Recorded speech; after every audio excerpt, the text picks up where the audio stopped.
Yo, what's up, everyone? It's been a while since I've posted. Been a long journey. I've updated most of you along the way through live streams and so on. Basically, we have two fully disabled sons. Two of our five sons have a rare genetic muscle disease, and periodically you lose your nurses and so on. So, yeah, I've adapted to being a nurse for the past several months, and that's happened. That's happened several times over the years, but there's only been like 3 or 4 times in more than a decade where it's been like for months at a time. So yeah, I sleep during the day and I take care of my kids at night. Anyway, it looks like the nursing situation is getting back to normal. Problem is, I spent several months just sort of cleansing my mind of all the negativity over the years. I just avoided all of that for a long time, have not been looking at comments. Even when I would do a live stream and I would have to criticize, some position or something like that, I could tell I was kind of forcing myself because my my heart wasn't in it, right? Like I'm not actually angry. I encourage everyone to take a couple of months off from social media, maybe once a year or something like that. You end up feeling way better. Anyway, but the situation's getting back to normal, and I understand. Hey, I get to get back to doing what I like, making videos and so on.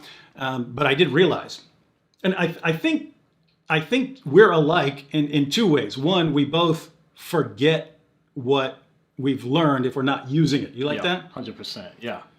I do that even with videos. Like I have a video I did like a month ago, and I'll be like, "Whoa, I forgot what I even wrote in there." You know what I mean? Yeah, it's even I'll read some quotation. I'll say, "Oh, that's awesome," and then it'll turn out it's by me on someone else's page and so on. But yeah, I've always been like that. I took all the way through advanced German in college. I don't know German anymore. I can pick out words and so on. I could get the gist here and there, but I can't understand what people are saying, really. Yeah. I took all the way through advanced classical Greek in graduate school. I can't remember classical Greek. I mean, I can open up a New Testament, which is biblical Greek, which is easier, and I can pick out, okay, that's kai, that's and. Yeah. I can pick out the words that you went over like millions and millions of times. Yeah. But I haven't really studied anything having to do with Islam since last year. And I noticed in conversations when it would come up or when I would go do a live stream, I'm like, I do not feel like back when I was debating Shabir Ali on this topic, right? Yeah. Like I'll remember kind of the gist of something, but it's not where I can be quoting sources and so on. Yeah. So anyway, so that's one way we're kind of parallel. The other is, and you were just saying it, and you were telling me, and I had just said it to the apostate prophet during his live stream, in that I kind of respond to aggression. Yeah. You're like that, right? Yeah, I'm that way. Yep. If somebody say they make a video that really gets on my nerves or something, or I read a comment where somebody's just like saying something ridiculous, that breathes life into me. That just gives me energy. So when I was debating atheists all the time, and just like how you're saying, I forgot a lot of the stuff with a lot of the arguments and stuff too, because I haven't used it for a while. But when I was debating atheists and stuff a lot of the time, that would give me tons of energy for me to just do a whole bunch of videos going after their videos and all that kind of stuff. So and that's how I've been for basically since I've been a Christian. Yeah. Is that if you leave me alone and don't bother me, I will sit on my bed and read. Yeah. And that's all. That's what I want to do. Yeah. It's when you start messing with me, or even worse, like messing with someone else, or getting dirty, getting deceptive, and so on. Yeah. I just feel like this energy coming up from inside me. So it's a situation where, man, I have no aggression in me right now. How do I start making videos again? And I can tell. I can tell too. Yeah, since we've seen each other the last couple of months, you've just been like way more mellow. You know what I mean? Way more mellow. And now I'm like when we're with the group, I'm normally the biggest jerk, and now I'm like the softest, most mellow guy. Anyway, so we know a bit about ourselves, but I basically understand that I got to kind of jumpstart it. So I'm just gonna go start start some discussions with various people. This week, I'm starting a discussion with the apostate prophet. This is a debate on God and morality, but I know I'm going to get some feedback from atheists. We went and talked to Black Hebrew Israelites. They started saying some really, really nasty stuff. And 2 weeks ago, and then today, since there was an open invitation to come have a discussion with Shaykh Uthman here in San Diego, that's where we are right now, I decided to go down there, and it is interesting how I don't recall the references anymore. And it's similar to like a language, and it's like Thai, and if it's something I've used a million times, like Surah 929 or something like that, I remember that. But I remember I used to know the commentaries on all this stuff. Anyway, there is this issue in that if I kind of just jump in there. And I told you to jump in there too, because I said because he was having a hard time. No, I don't mean jump in there and be aggressive. I mean if I just jump into a discussion. Exactly. That's what I mean. I just jump into a discussion. There's short-term thinking and long-term thinking here. You know what I mean? If I just jump in there, then obviously if I went and studied for 3 months and got back, and then things would go much better. But I'm also thinking, hey, if you're going to be coming out there every week for years, then I have tons of opportunities for discussion. So this is where the disagreement comes in, because 2 weeks ago, I was the nicest I've ever been in my entire life. And everyone, David, why are you so weak? Why are you so weak? Well, I'm thinking hey, I mean, I want to try to get along at the beginning. I understand, guys, I'm not saying always be like this. There are situations where you just want to go in there blasting.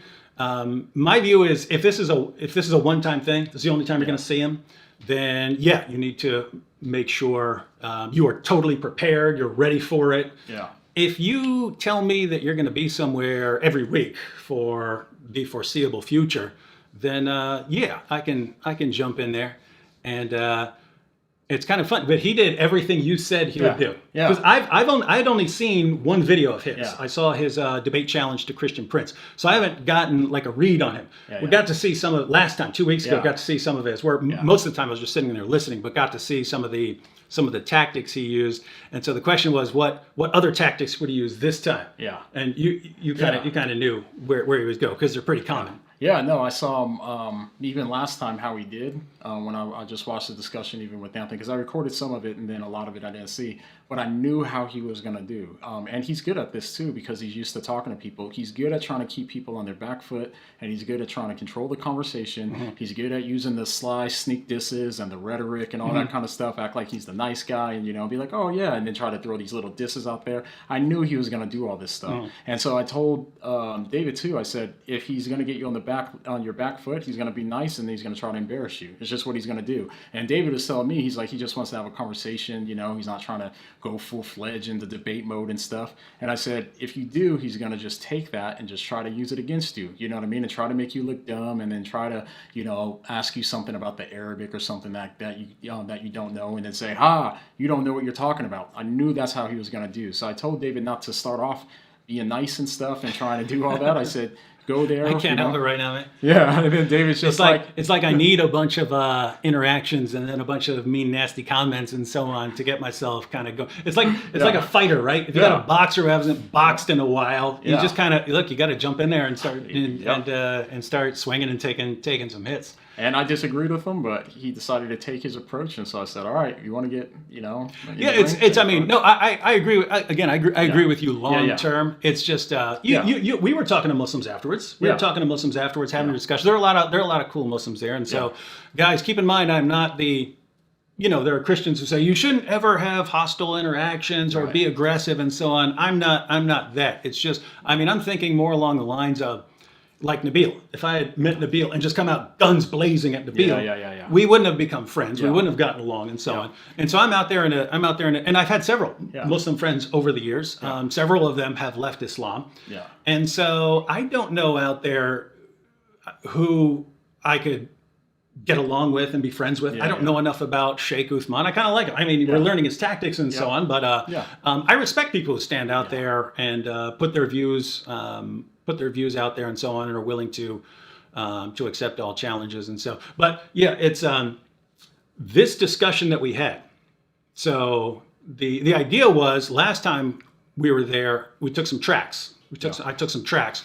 And so today I was coming back to ask some questions about the tracts. We only got through one of them, but we knew he was going to try to divert. You said it ahead of time. He's going to try to divert before we ever got to the track. And I don't know how long. We'll have to take a look at the footage, but it was like an hour or something like that on side issues. And what about this? And let me clarify this. And do you condemn Sam Shamoon? Yeah. And so that's a good rhetorical strategy that he has because he tries to it's keep popular. Exactly. It's popular. And so he's going to try to take control, try to say, hey, do you condemn Sam? And do you approve of this? Because he's trying to cause the division between everybody. You know? Yeah, and then the videos will be David Woods slams Sam Shamoon and so on. And so that's why they love to do that. What they don't realize is, I mean, our guys don't seem to care as much. We all make fun of each that other all the time anyway. What we say behind the scenes is way more brutal. So I mean, I just said, I think Sam is legitimately mentally messed up, like I am. Aha! You admit He's like, say it for the camera. Say it for the camera. And I'm saying, Sam will tell you that. We've said that in tons of live streams, that we believe we are misfits. I've actually been in mental hospals, right? So we understand we've got issues to work through. We understand all of it. We understand all of that. And we value honesty. Right? We could go out there and just deny it. You know, we don't really care if people use those things against us. And it's funny because then I saw he was doing that, and I'm like, well, let me just do it in reverse. So I said, it's like Muhammad Hijab. Right. I don't know if they'll post this. But it's like Muhammad Hijab. Muhammad Hijab. He believes that if you criticize his religion, he's justified in going after your wife or any of these like other Muhammad. things. Yeah. So it's that sort of situation where I didn't want to, because you wanted me to keep going with that, right? You wanted me to just keep blasting all of these guys, and I could have, and in the future or pressing him on it because he's trying to get you to say you disagree with Sam, and then you can ask him if he disagrees with a job. And so it's a situation where I kind of just wanted him to know we can do this too. I don't want to. I don't want to. I don't want to walk in there and go, look what Muhammad Hijab said here. Do you condemn him? I don't like what are you doing there? Right? I find that absolutely ridiculous. So anyway, so that took entirely too long. They get the kind of clips they want. They get the kind of clips that our side doesn't seem to care much about. I don't think Sam will really care. Again, we're way more vocal behind the scenes, but right now Sam probably thinks I'm the biggest sissy in the world, right? And anyway, so that was going on, but eventually we got to the discussion that I wanted to have, which was just. It's funny because I was going to go through all these tracks, and then we spent the entire rest of the time up until he had to go talking about one track. And it was just a couple of passages, and something I thought would take like 10 minutes to go through this one track, and then we go on to the next one, and it took the entire time. And so it's basically, it was actually very interesting. And I started off really nice. I started sort of sparking up by the end. It actually felt good. Back in your I started feeling like the Dizzle. And not like super nice reading all not day. Like David. David. I need to come up with names for the alter egos here. But so it just started. I'm asking some simple questions, and then stuff that I thought should take 1 minute turned out much longer. But it was cool because by the end, this was my impression. I'll have to go back and look at the footage, but we're about to post the footage. By the time you get to the end, I mean, he's throwing his own scholars under the bus. And it's not, I'm saying, hey, here's what the verse says. It really sounds like this. You're saying, no, you have to do all this research to figure out what it means, which doesn't seem like it's all that clear.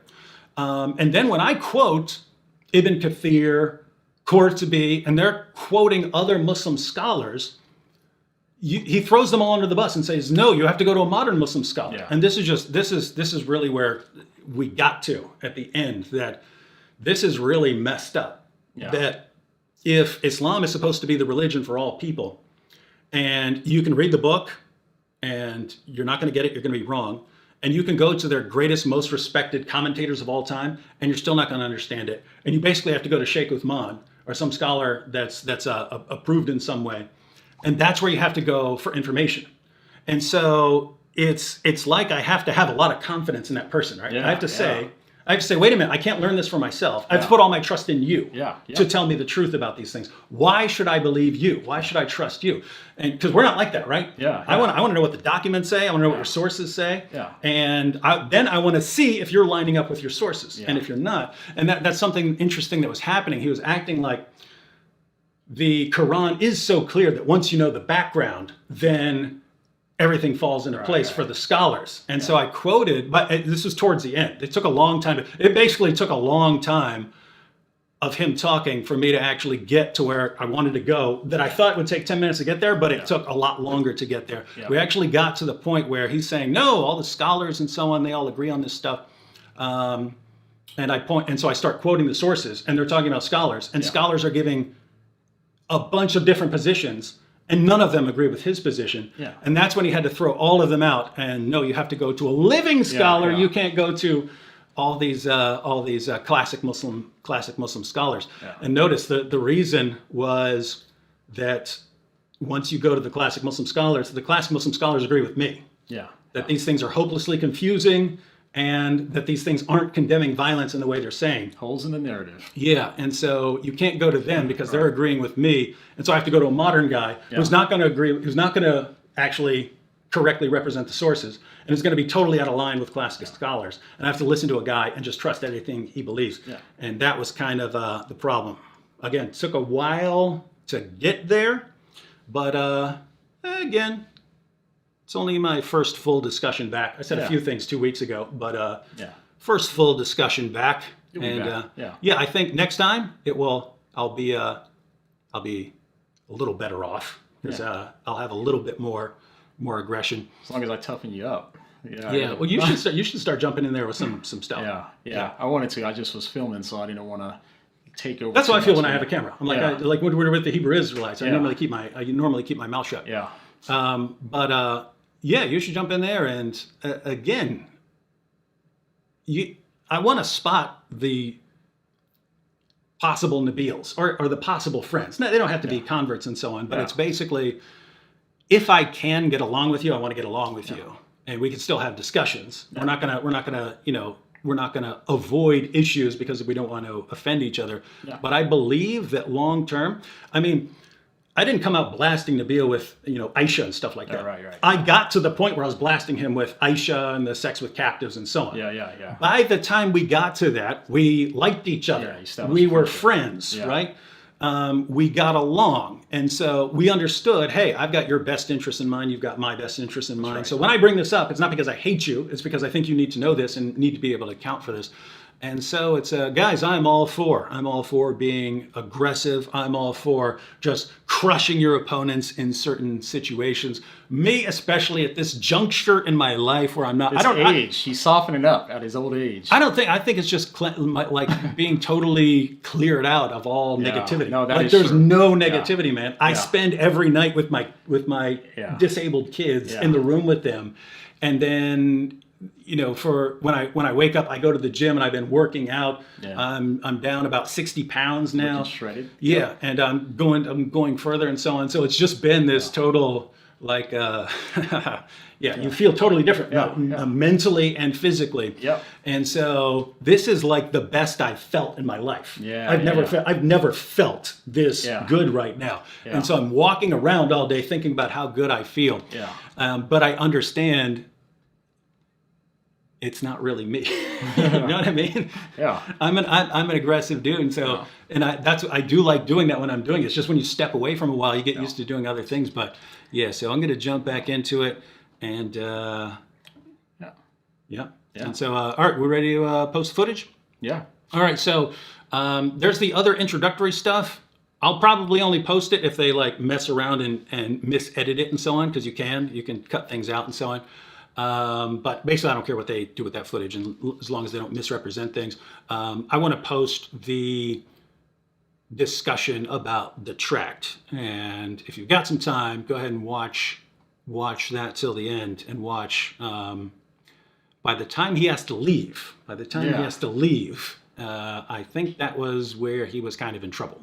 you stop making sense, to me at least. My perception. I can only go off my perception, but I even asked him a few questions about what he meant by clarity, because it just didn't seem to make a whole lot of sense to me. Yeah. And David was going down that same path, and then he was just kind of wrapping it up. Not to say that he was trying to run or anything like that. I don't know his intentions there, but he was in trouble, I think, at that point. Yeah, and so it is interesting because we're pointing out, hey, the Quran claims to be clear. It isn't so clear once you know the background. Well, why do your scholars have these disagreements? Who aren't clear. Yeah, don't listen to those scholars. Just listen to a modern scholar. And come on, we all know that modern scholars are not going to agree on these issues. But anyway, here's that discussion. I do not know how long it is, but we got the footage loading. So talk to y'all soon. Dizzle's back. It's gonna take a few weeks to get some momentum going, but I'm gonna pick some small, calm fights with a bunch of different groups, and I'll be back pretty soon. In the lion's den. All right, basically, grew up in a West Virginia trailer park. You know what I'm saying? You recording? Yep. You getting this? Yep. You see a red dot? Yep.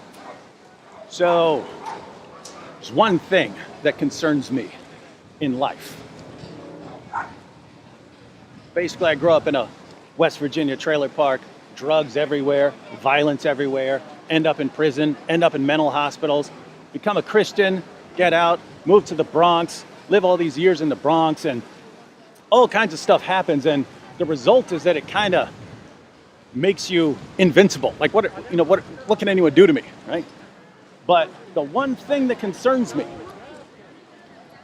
is that all these years, what if in the future, at some point, I get popular, so popular that I start worrying about what happens? You know what I mean? Do you ever get that concern? Like, you've been poor, we've been poor, and, we had no place to go but up. What happens if we're not poor and everything is going well? Do we then get soft? You know what I mean? Yeah. Do we get soft when we have a lot to lose? Yeah. It's easy to be tough when you got nothing to lose, but what happens when you got a ton of stuff to lose? You know what I mean? Yeah. That's what concerns me. So anyway, bottom line is, some days you just gotta roll up on the dawah booths and give everyone an opportunity to saw your head off if they want to. So these guys seem pretty nice. They're not gonna saw anyone's head off, but other people hanging around might want to, no? I mean, we are showing up with two of the main cast members from Islamicize Me, so we're gonna see what happens. Now, let's go find Shaykh Uthman. Hey! How you doing, man? How you doing, man? Where are your buddies today? Which one? Oh, there's a bunch of lazy bums. Can't get them out. See, I actually like to travel, so I like jump out. I'll even tell you the situation here. So I took some of your tracks last time. Nice. I don't even see them. Except for that. So I took some of your tracks last time. Nice.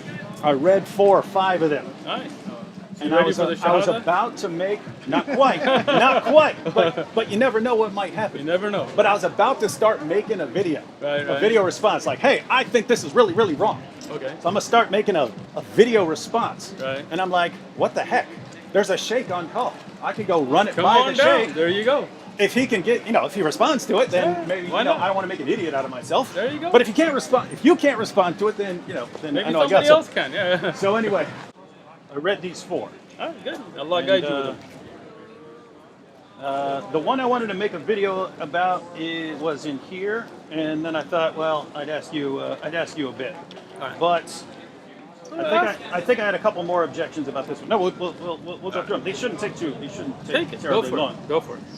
All right, so this is misconceptions about Islam, and so and some of these are just clarification, like what exactly do you mean by this? Because it seems Hit me, like bro. there's a Go problem. ahead, man. Don't be shy. So, I got you. Misconception number 1 is Muslims do not share good and noble values with non-Muslims. And it says, some people allege that Islamic values are somehow incompatible with decent Western values. Such claims cannot be further from the truth.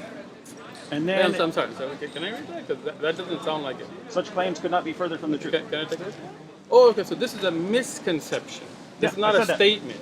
Okay, I'm sorry, because it seems like Yeah. saying Muslims do not share good values Yeah, is a this statement. is misconception Okay, number so one. let me just clarify this for the cameras. Well, we're reading it together, right? So this is a misconception that is not true. That some people, maybe Islamophobes or those that have some kind of hatred, say that Muslims do not share good and noble values with non-Muslims. That is not true, right? Some people allege that Islamic values are somehow incompatible with decent Western values, right? Yeah. Such claims could not be further from the truth. Muslims cherish noble and universal values such as being honest and just, such as keeping one's word, allowing freedom of religion, respecting parents, relatives, neighbors, and the elderly, being charitable, generous, and looking after the poor and needy, not lying, cheating, swearing, or backbiting anyone. Muslims are required to contribute positively towards society and to always conduct themselves in the highest moral and best action. All right. All right, so Thank you for the dawah. point of confusion here was Muslims cherish noble and universal values Sure. such as, and then it says allowing freedom of religion. Sure. So this is any sort of Westerner who reads that would think that Islam has freedom of religion as a universal value. So then, noble and universal values such as What's your freedom of contention? religion. Well, I'm thinking of things like death penalty for apostasy. So Sure. you leave Islam, you convert Sure. to something else, and you get put to death. So Sure. I'm saying when someone who's walking by here and takes your tract, takes a look at that, Takes my trap. take Come tract. on, We Dave. call these tracts. Track? These are called tracts. What's the track?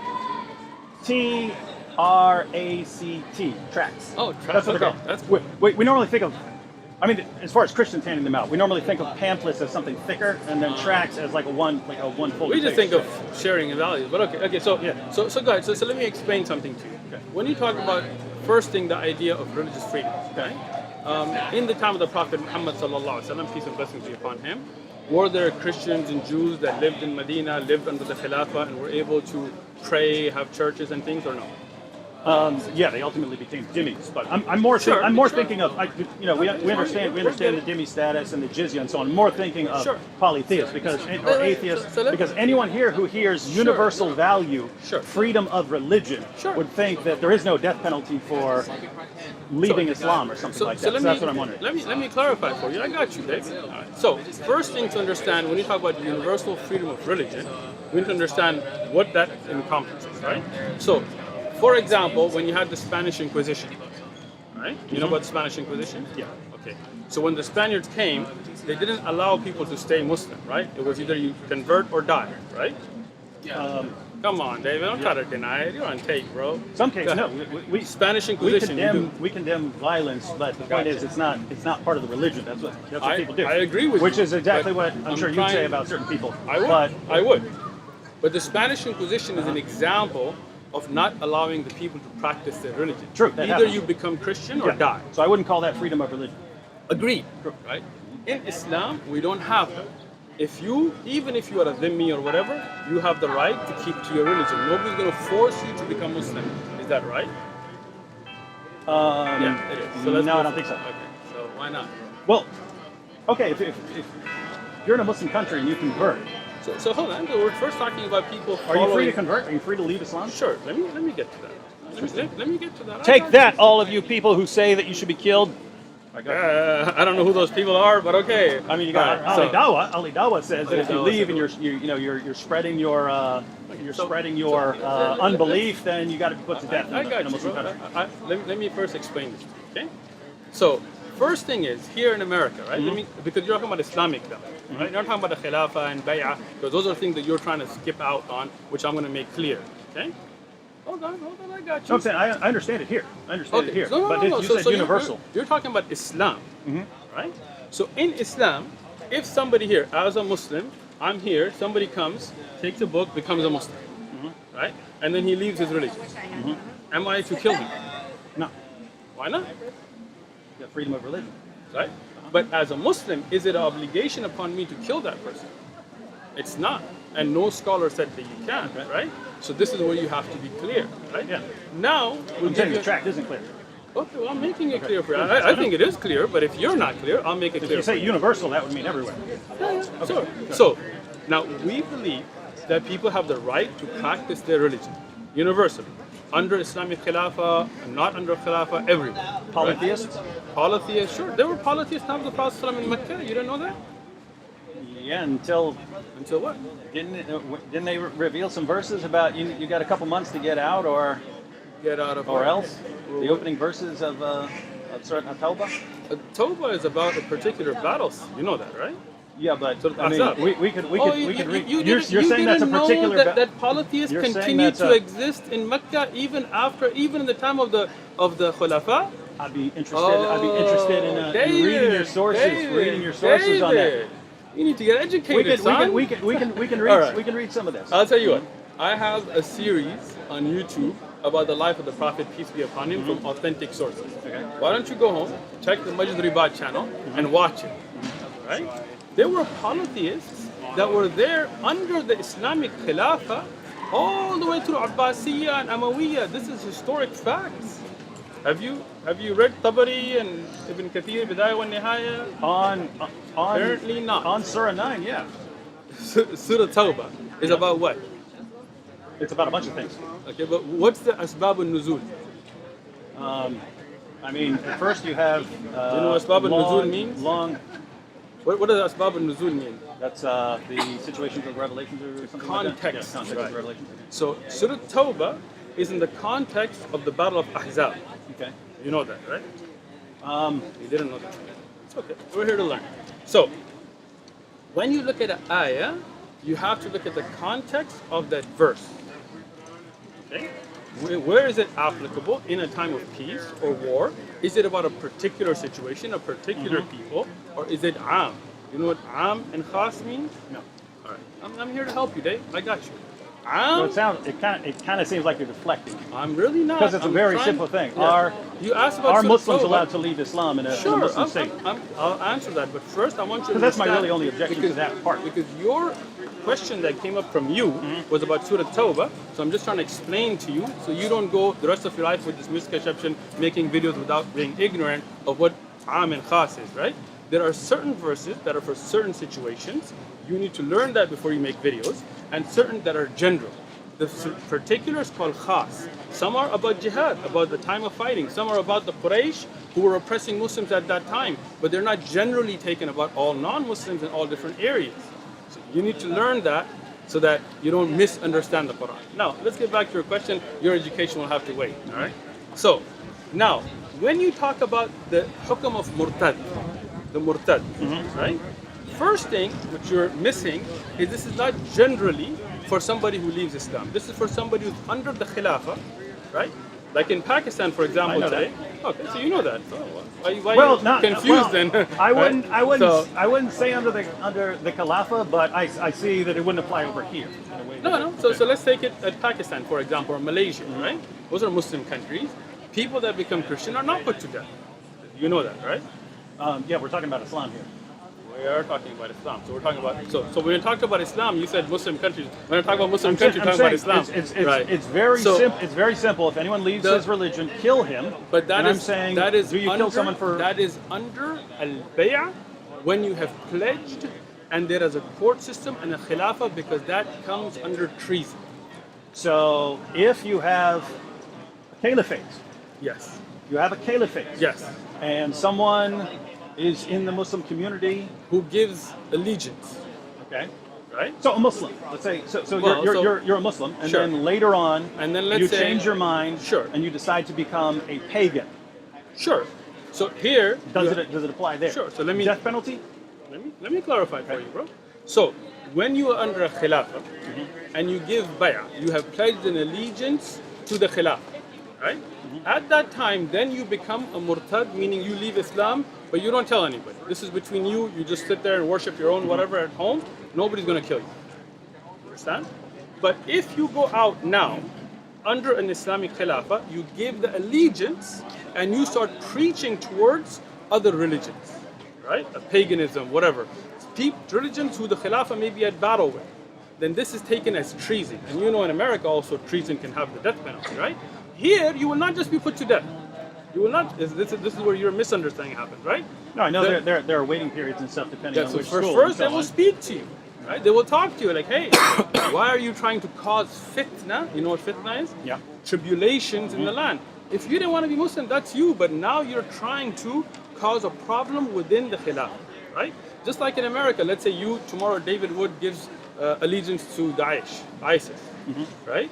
You give, now FBI is going to come talk to you, bro, what are you doing, right? And you start posting about them and you start supporting them. Now you're going against the government. Now you'll be arrested. You could get the death penalty, you could be arrested, you could be sent to Gitmo, whatever else would happen.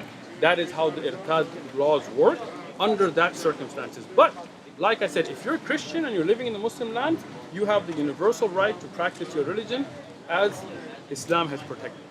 And a polytheist as well. Sure. And like Hindu. I just told you that right now you have so many Hindus living in Pakistan, living in Malaysia, even in Saudi, right? Even in the Middle East, you know that, right? Nobody kills them, nobody's stopping them from in Dubai now they got Hindu temples and stuff. So you know all this. You're just, I don't know, maybe you're just trying to play this, I don't. I distinguish between the religion and what people do. Okay, so in the religion of Islam, when a Muslim does something Sure. and I can't think of, hey, in the where is that religion coming of from? Islam, I don't blame Islam. those people that were Hindu, when the Muslims conquered and ruled India, they did not convert them. The majority of India stayed Hindu. They were not killed, they were not converted, they were given the right to practice their religion. And that is what Islam teaches us. We cannot force anybody to become Muslim, and we don't tell anybody, hey, either if you're Hindu, either become Muslim or you die. No Muslim agrees with that. Oh, actually, there's a point on that right here that we'll get to. I had a question about that one as well. So, when you say universal freedom of religion, that wouldn't include the right to leave Islam under a caliphate and then to go out preaching your religion, even if your religion calls you to, let's say, share the gospel or something. That would not be religious freedom. That would be considered causing a fitna, a tribulation within the Khilafah. And that would be tried under treason. But you could say that of anything. I mean, you could have an American ruler who jumps up and decides, hey, spreading Islam, that's treason. Yeah. And I wouldn't call that freedom of religion. Take it up with that American leader. But let me there's some explain qualifications something. here. So let me explain. That's all I'm saying. Sure. What you are confusing in your mind is the difference between freedom of religion and treason, right? So if tomorrow America said that whoever follows Daesh's version of Islam, which I don't agree with, right? I don't agree with what they say. But if a government says that if you follow that, we consider that treason and you will be arrested and put in jail or possibly put to death and so on, that has happened and could happen, and we wouldn't say that you don't have the freedom of religion, right? Even today, if somebody like David Wood stands up in Balboa Park and takes the Daesh flag and says that my religious beliefs are that Daesh is correct, you would be arrested. Would you say we don't have freedom of religion in America? I would say it's clearly not universal freedom of religion. Okay, well, I think you need to have a talk with, some kind of lawyers here, because people consider that not to be an impediment of freedom of religion, but rather something against the state. I would just say that So, if you're raised as something and you conclude that it's false and you want to share your new religion, that seems like that would be freedom. So- that would be like the bare bones of So freedom of religion. So if you would don't have that, it would again depend on the situation, the place, the Islamic judge that would take it to court, that would have that discussion, and if it is seen as irtad, then that hukm is there. This is what we mean, and I hope we're clear with it, inshallah. we are clear. I Next. think this needs to be clarified. I think it is clear. I think your mind had some misconceptions, but go ahead. Yeah. Let me put it this way. Every person walking down here who reads that, if they believe it, they would assume that you're free to leave Islam. I think you're making an Universally. assumption. I don't think I am. You are. Have you talked to everybody? We could ask like 50 people who walk by, hey, what do you think this means? I'll tell you what. Why don't you get to your other we points first? just got two more here. Go ahead. Okay, so point 3. So this is misconception number Yes. 3. Islam permits terrorism. And the verse that's used, I'll go ahead and read the line before it, Go ahead. says the Quran clearly demonstrates the seriousness of killing an innocent person and emphasizes the value of human life. Good. Yeah. Surah 5, verse 32. If anyone murders an innocent person, it will be as if he has murdered the whole of humanity. And if anyone saves a person, it will be as if he has saved the whole of humanity. Excellent. And there's quotation marks. There's no dots there. Do you believe that is two questions. Do you believe that is an accurate quotation of that verse? Okay. And two, do you believe that the meaning is represented correctly here as far as the context of the passage in the Quran? Because you got the story of Cain and Abel right afterwards, and then you got sort of lessons drawn right after that. So I didn't make this flyer. I just want you to be clear. I don't know which translation or how they're using. None. But, I'm sorry, what? This can't possibly be a translation. It's got to be some translation. I mean, it's not in Arabic, right? They left so many things out of that verse but again, they could call it a paraphrase or something like that. So, but that's not the verse. you know, and I know there are also paraphrased Bibles. I have one at home that paraphrases meanings and the verses throughout the Bible. You know that, right? Yeah. So if they're using something like that, that's up to them. But what about this ayah? What problem do you have? Does the Quran not forbid killing people here? Not in a way that would condemn terrorism. So let's look at Arabic.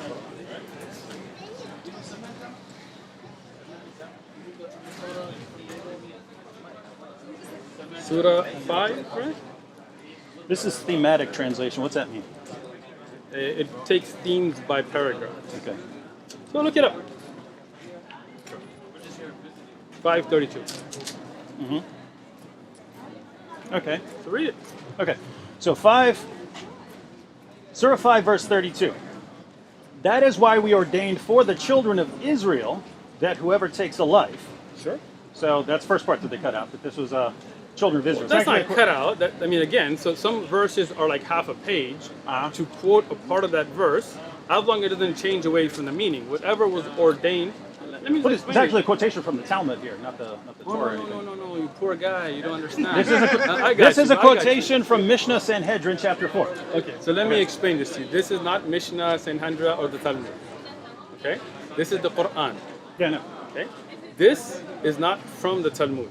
This is the words of Allah revealed to the Prophet Muhammad sallallahu alaihi wasallam. No, your belief.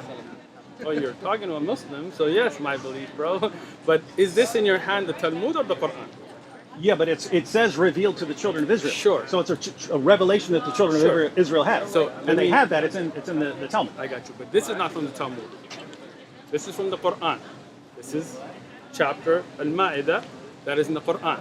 Okay? Now, those things that Allah reveals to us about what was revealed to the people of Bin Israel is in the Quran as a benefit for us as well.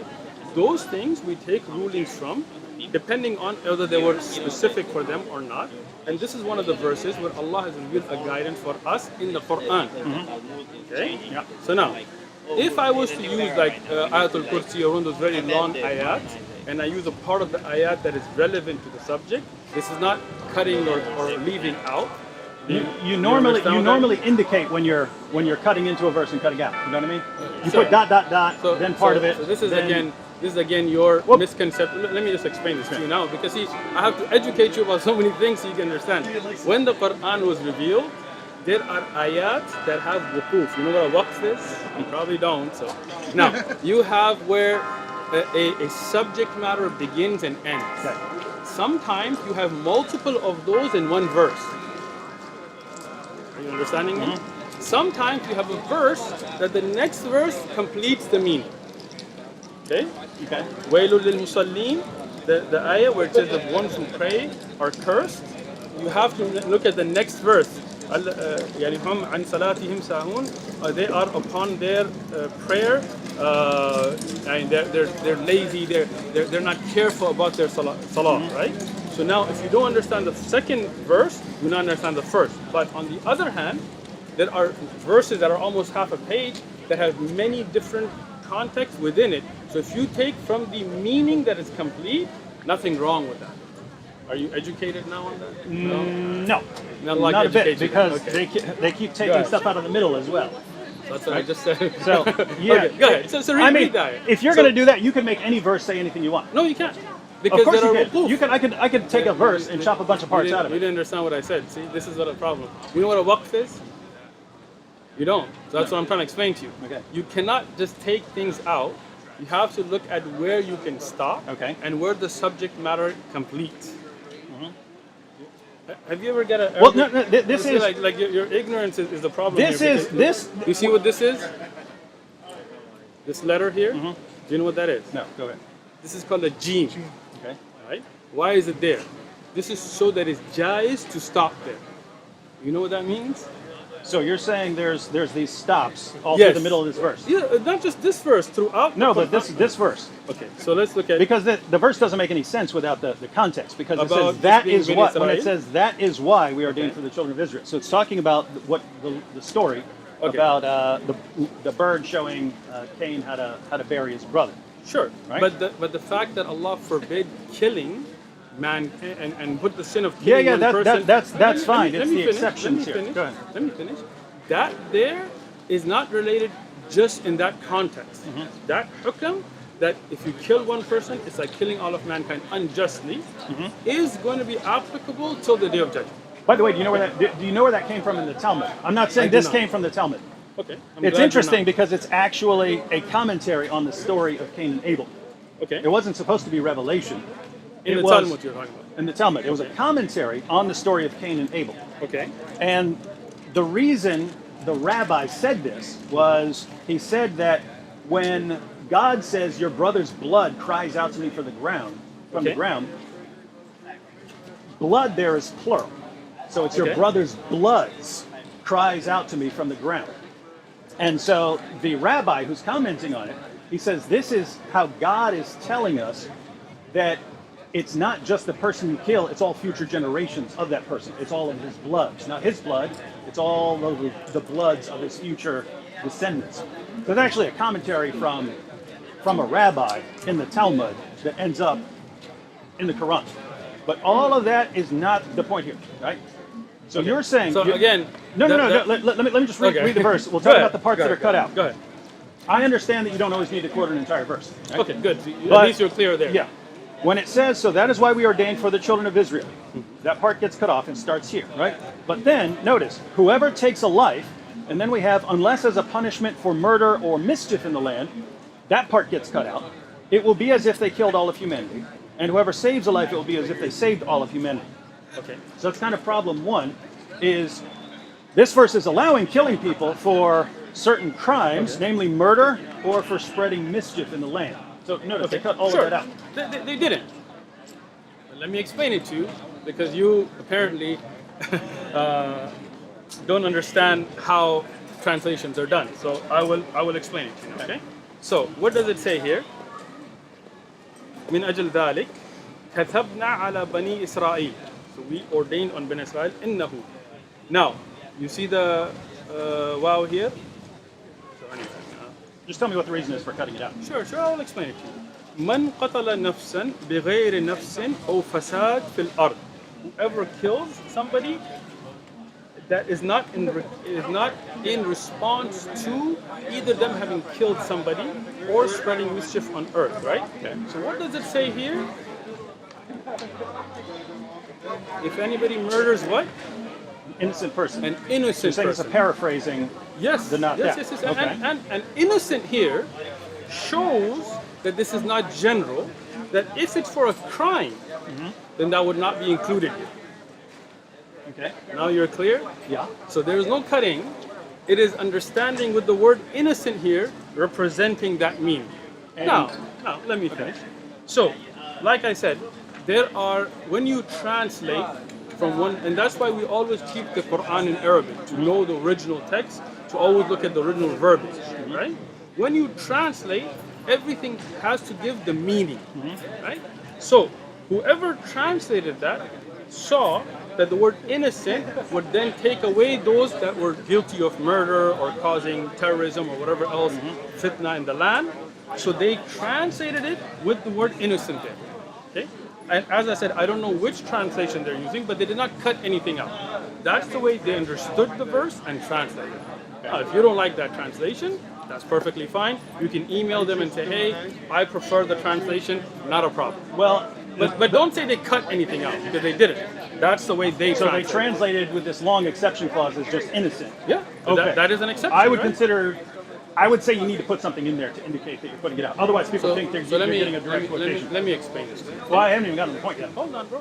About the innocent part. I thought this was the point, but okay. So when you have translations, we have like Mohsin Khan, who's a very literal, exact translation. For each word, he puts like 3-4 letters in, right? Then you have Sahih International, you have Dr. Mustafa Hattab, you have others who took to be more the meaning of the verse, because we always remember, if you want to get the original as it was revealed, we have it in Arabic. Unlike the Bible, which the earliest manuscripts are in Koine Greek, not in Aramaic, we have the original Arabic. So if you want to go back and research the meaning and the depth and the exact wording, you have it. But if you want to look at it in English, we always say this is the meanings of the translations to give you the gist of the Quran. Okay. So if you prefer a different translation, I would, I didn't publish this. Again, but that's- feel free to message the one who published it and That say, is hey, not the point. Is when you take it in these two verses together in context, and how people understood them. you're I'm getting a assuming very people different understood message. it. I know, because you have a bias in your mind in understanding, unfortunately. Right? We'll see. We'll see. Okay, go ahead. So you have verse 32, Okay. and then we have verse 33. Okay. Right? And again, this is quoted to show that Islam doesn't allow terrorism. Sure. Says, indeed, in the translation you guys are handing out, indeed, the penalty for those who wage war against God and His messenger Yep. and spread mischief in the land Yep. is death, crucifixion, cutting off their hands and feet on opposite sides, or Excellent. exile from the land. Yes. This penalty is a disgrace for them in this world, and they will suffer tremendous punishment in the hereafter. Excellent. As for those who repent before you seize them, then know that God is all forgiving, most merciful. All right. Good. So the very next verse talks about killing people for certain certain For what? penalties. Certain penalties. For what? There is making war. There's the crime of making war against God Allah and His messenger. and His messenger, and for the vague crime of spreading mischief You in the said the land. vague crime? I say vague But crime. you just added that into the verse. No, I said Does no. it say vague? I'm saying it's a vague crime. You're looking at the verse and adding your own word in. David Okay, Wood is there you saying go. it's a vague crime. I say that because Iran just executed a man, and the David crime was Wood this. for ending your anyway, whatever you want to say. So let me just explain it.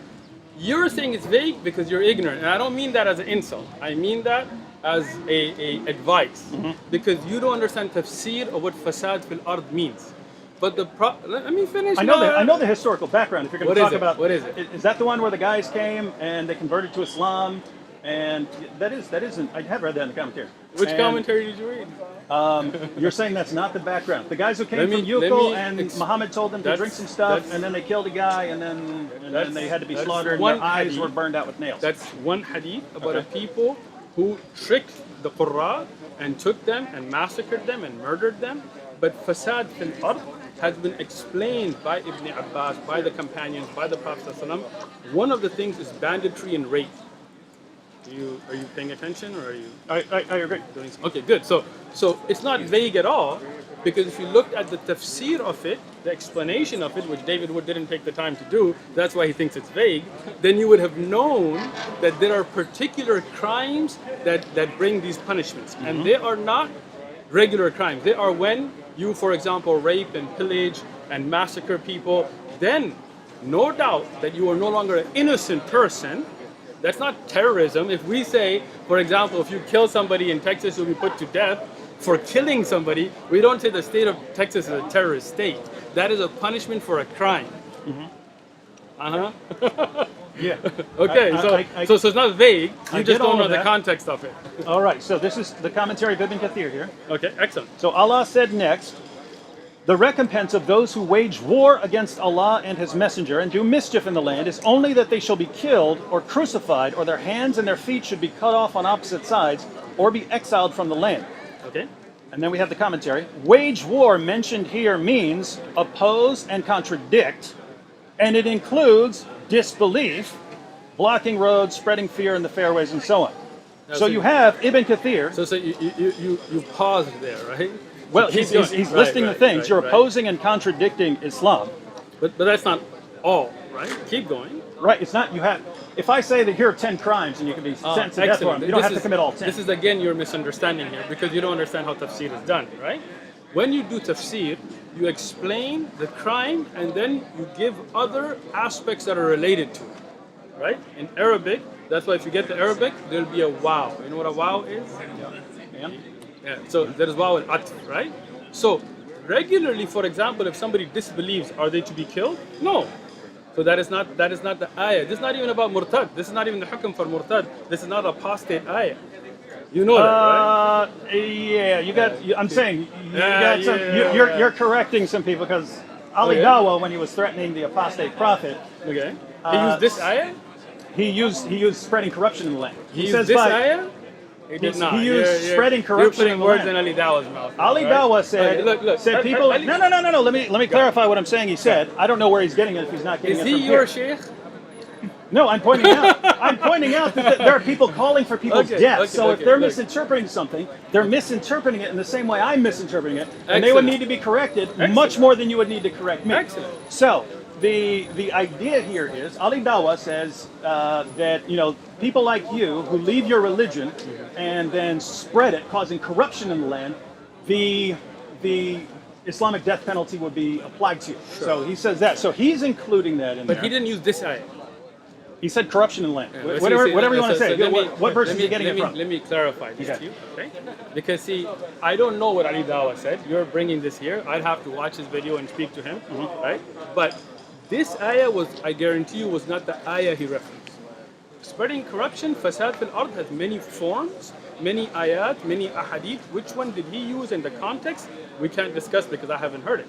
But you, David Wood, are misunderstanding the ayah because this punishment is not for the murtad only. This has to do with banditry, as you were reading and then you stopped, right? And this is why this particular punishment of being crucified and so on is not the one for murtad. You know that, right? I'm saying you got Apparently some. not. No, because Okay. So- I believe that corruption in the land. Has many You different forms. spread corruption in the land because notice it gives a bunch of different penalties as well. Right. So I'm interpreting that as there are all sorts of different crimes you can commit, and there are going to be different penalties. And how would you know They for what all they crime they is would what- all. Sure. I think anything. And how would you know for which crime would you give what punishment? You go to the sources. Excellent. What sources would you go to? You go to the Quran, Hadith, and so on. Excellent. What hadith did you read about this ayah? None. I'm reading the commentaries. This is Ibn Kathir. It's not a hadith, right? It's a tafsir.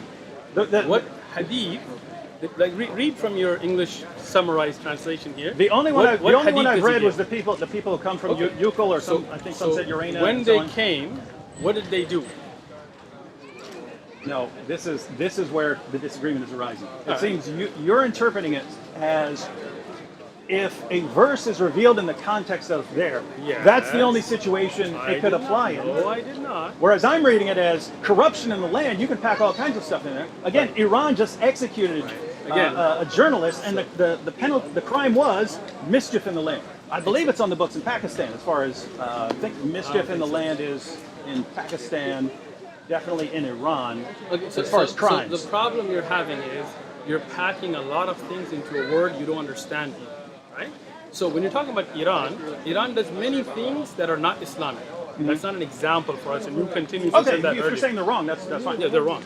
Okay. That's easy. I'm not convinced Yeah. they're wrong. That's why I'm bringing it So up. you think mut'a is okay, like temporary marriages and all that stuff they do? No, I don't think it's okay. Okay, I'm so saying they're wrong. I'm saying I don't disagree. I don't disagree with their interpretation. Did they of use this verse particularly? Or People are you putting people are that in saying there? we're sentencing you to death for corruption in the land. This is the But- only verse but I'm again- aware of. Where Oh, that would but justify then it. you're ignorant. There are many other ayat about fasad fil ard, and there are many ahadith about it, and there are many different forms of it, each one having different penalties. And when you wanted to understand that, get the tafsir called Tabari, for example. Tabari actually lists out the ahadith on this issue. When I tell you that you do need to look at the context of the ayah, this should be very easy for you to understand that when a certain verse is revealed, to look at the context is important. But also the ahadith that explain what type of fasad will have what punishment. That's why we have books on hudud that explain that if, for example, you're causing corruption by playing music in the street, nobody's saying that you should be killed and crucified and cut. Even though that can be technically considered fasad, you're throwing rave parties or whatever, right?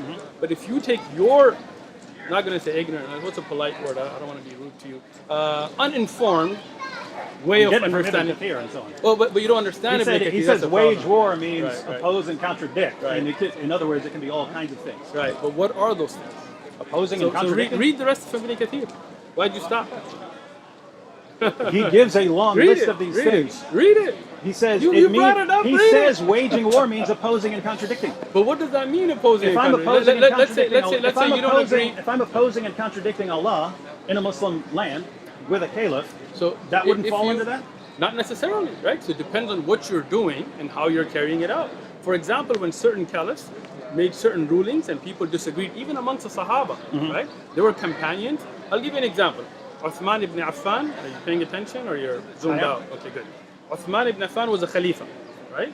He was in Mina and he made 4 units of the prayer instead of 2 as a traveler. Okay?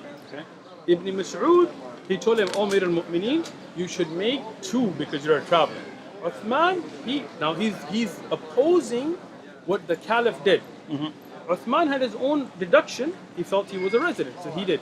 Now here, does that mean, because he's opposed the Caliph, does that mean that people are going to say you should cut him up and kill him? No. This is where you don't understand what fasad fil ard means, right? Fasad has many different forms. Some of them, you can have a disagreement with the Khalifa, not a problem. As long as you keep it respectful, you're not calling for killings and revolutions and things like that, no problem with that. And you see some of the companions, when Marwan was the Khalifa, I'm trying to help you so you understand the difference between different types of fasad. When Marwan was the Khalifa, some companion, when he gave khutbah, they got up in the khutbah while he's giving the sermon. And when he raised his hand, they said, may Allah destroy your 2 hands. Right? Why did you do this? It's a bid'ah. Right? Another companion, he held him when he wanted to give the sermons before the prayer in Eid. But that doesn't mean that they're killed. Okay? But if you're calling for revolutions, you're calling for killing, you're calling for assassinations, this is the kind of fasad you're taking people, as a hadith that you quoted and apparently don't understand, that you come, you're not Muslim, it's not about Islam and you're murtad. You take a people and say they're going to come teach Quran, and then you massacre a people for no reason, you murder and massacre people, then this fasad will bring this kind of punishment. Not all fasad. Are we clear? Yeah, but we haven't. That's good. not the disagreement. Okay, well I'm glad at least that cleared up.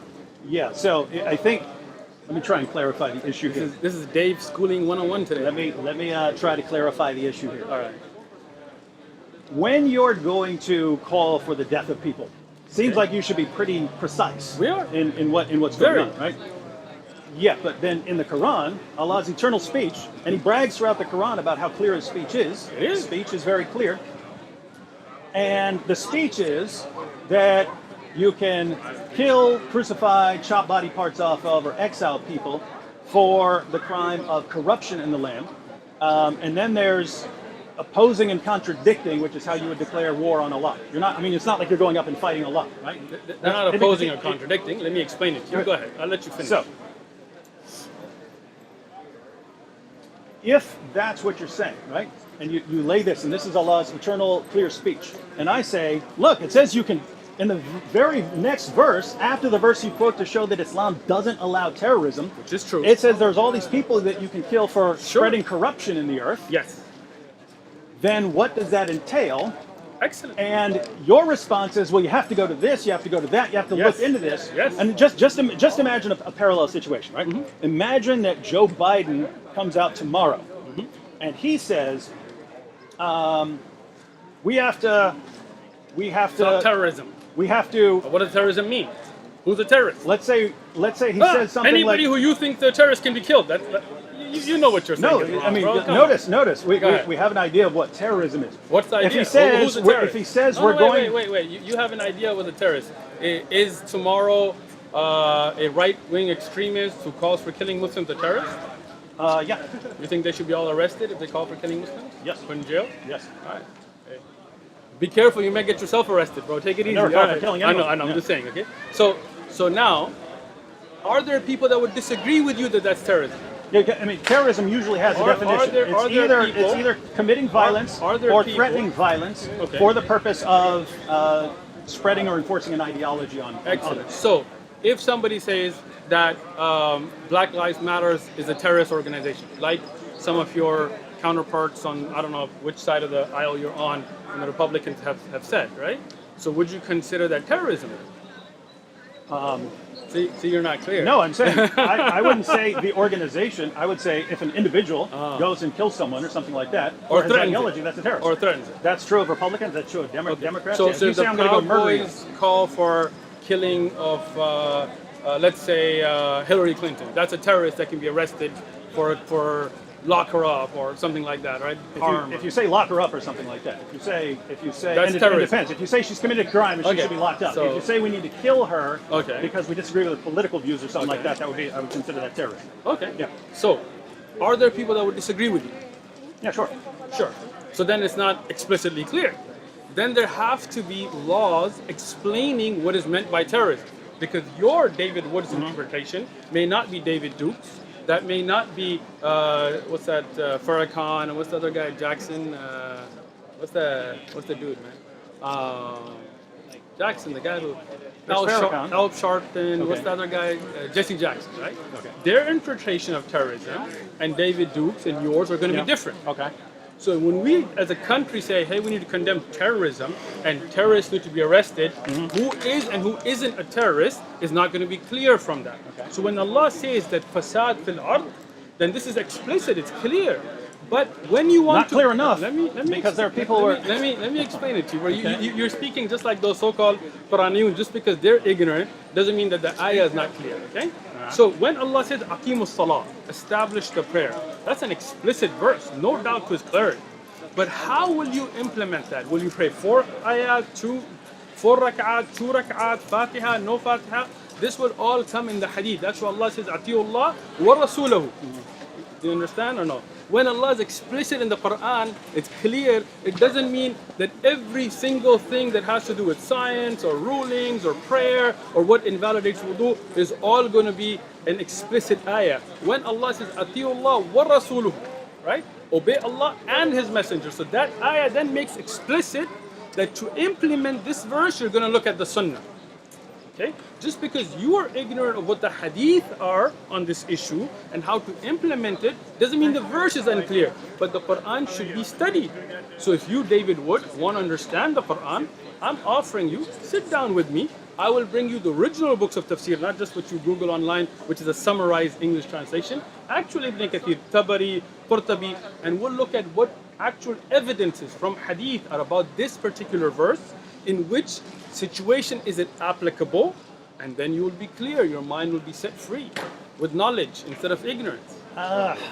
I'm not sure because Come on, man. You know in your heart, you're like, I should study this before I talk about it. I should look into this before I literally came here because I looked at the verse. The verse didn't line up. The verse didn't line up with what it said. Because I you look at the don't commentary know- of you Ibn don't Kathir. know. It says oppose and contradict and so on. First thing, you didn't read the whole commentary. Secondly, when I'm saying the hadith, the actual narrations about this verse, if you look at those, then you will know when it's applicable and when it's not. What is meant by fasad fil ard, just like when we say terrorism, what is meant by terrorism, then there are laws and there are clarifications, Patriot Acts and all this stuff that's then said, yes, the President Bush said, we're going to have a war on terrorism. Well, what's terrorism? Is the Israeli government a terrorist organization? If the definition you gave earlier, that you use violence for a political goal, then David Wood is saying the Israeli government is a terrorist organization because they use violence for a political goal. Everybody, David Wood is saying, from his definition, the Israeli government is a terrorist organization. Now, you're going to try to backtrack from that because you don't want those dollars that are coming in from the Zionists, right? I'm not aware of any Zionist dollars. Oh, come on. No. You may not be aware of it. Christians love me. Christians love you? Just to be clear, the normal definition of terrorism is not government. So government-sponsored terrorism is not considered I terrorism? believe I would have to consider the no. Look at the explicit clearness of terrorism now. So Hamas is a government, they're not terrorists? What about the Saudi government? When they do stuff, people call them terrorists. Keep in mind, I'm saying you have to judge it act by act. But you see exactly.